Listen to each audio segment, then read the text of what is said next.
tell us a little bit about what keeps you feeling so connected to your content, because you have been doing it for a while. And so it doesn't feel like you have any less enthusiasm for it.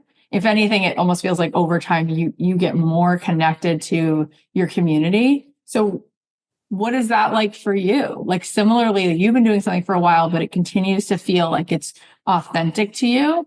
Why is that? Why do you continue to love it so much? I love that question. Yeah, I've been making content on Lavendaire for 10 years, but technically I had a YouTube channel before that since like 2007. So it's been a long time that I've been posting content online, but it's a constant alignment. I don't always feel completely aligned to what I do. Sometimes it feels like work and it feels like a chore, but then other times I feel very locked into, oh, this is my purpose. I'm where I need to be.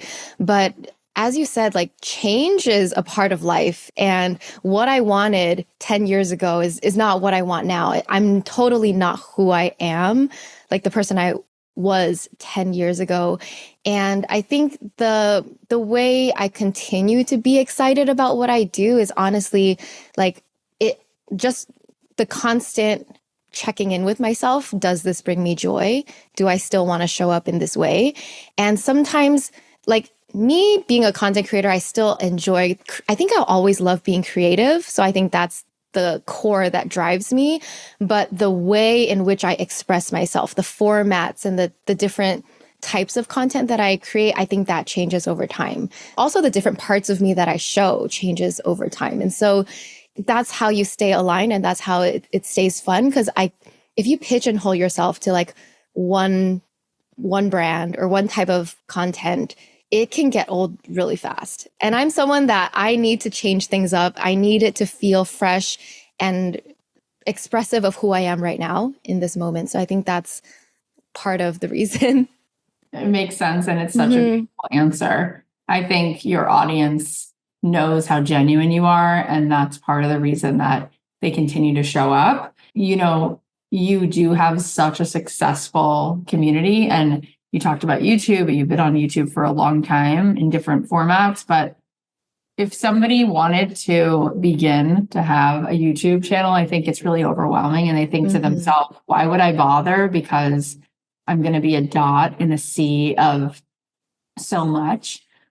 When you look back at your journey and you look at the way that you connect with people through your content, what do you think makes it successful? Why do you think it's taken off and had as much success as it had? You know, sometimes I feel like I still don't know what I'm doing. Like I am not sure, to be honest. And it's funny that you mentioned it, like social media being so huge, like you are just a little dot, because when I started my channel in 2014, I already felt like it was so saturated that there were too many YouTubers, too many creators, that it almost felt like it was too late to start. And then now, 10 years later, thinking back, it's like, no, it was so early. So that's always a perspective thing. But I guess what I believe made my channel successful is a combination of my intention of creating this brand. Like I was very intentional about the tone, the style, the type of content that I would create and put out there. Because previously, with the previous music YouTube channel that I had, I was not intentional with branding. I was not consistent or anything. So whatever I learned from that experience, I put it into Lavendaire. So it was like intentional branding, being consistent, I think is the most important thing. Just committing to posting once a week, even when no one's watching. And no one was watching for the first year or two. So I was literally using that as an experience to practice and hone my gifts or hone my skills at making videos. So I think it's just the consistency of showing up over time, and you get better, you learn, you see what's working, you see what's not working, and it's a constant steering. When you say no one was watching, first of all, I think it's really powerful, because I always talk about how we're very outcome driven as opposed to being journey driven, and the journey is the outcome. Like you're a kid, you don't play with your friends in the backyard or finger paint only because you're trying to get an outcome. You're doing it because you want to do it. And as adults, we lack sometimes joy and fulfillment because we don't do things just to do them. And we spend so much time anyway scrolling our phone that we have no excuse. It's not like, oh, we don't have the time. It's just that we are so outcome driven that we won't give ourselves the time unless we know the ROI. But what you said is like, well, first I just did something to do it and to hone my craft. It's like, well, what a worthwhile pursuit. It's not just about the outcome, but it turns out that it wound up having success. And you said around the 1.5 to 2 year mark, people started watching. Do you have a sense of what made it go viral or why that started to change? What was starting to change around that time? Yeah.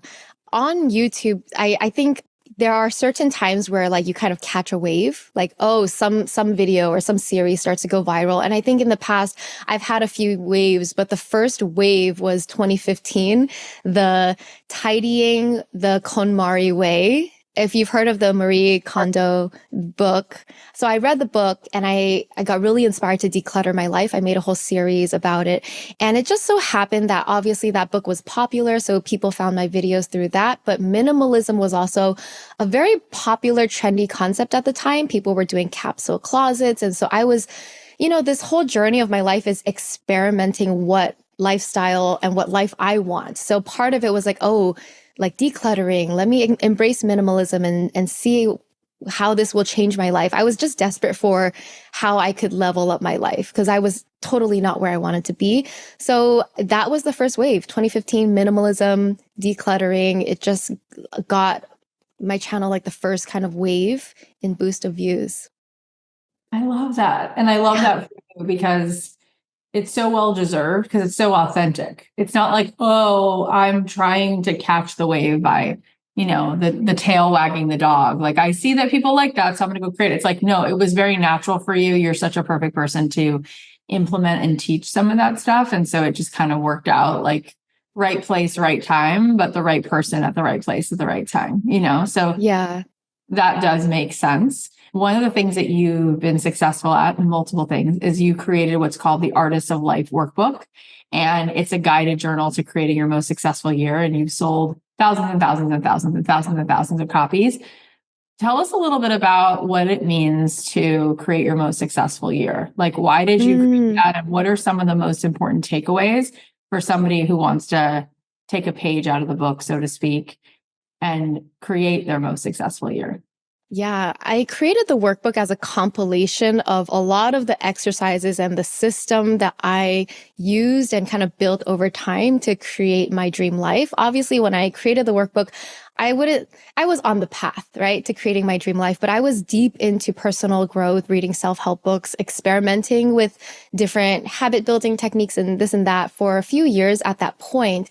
And it was, I guess I got inspired to like put it all together, package it in like a PDF that I could sell to people. So it started out as digital. It became physical shortly after.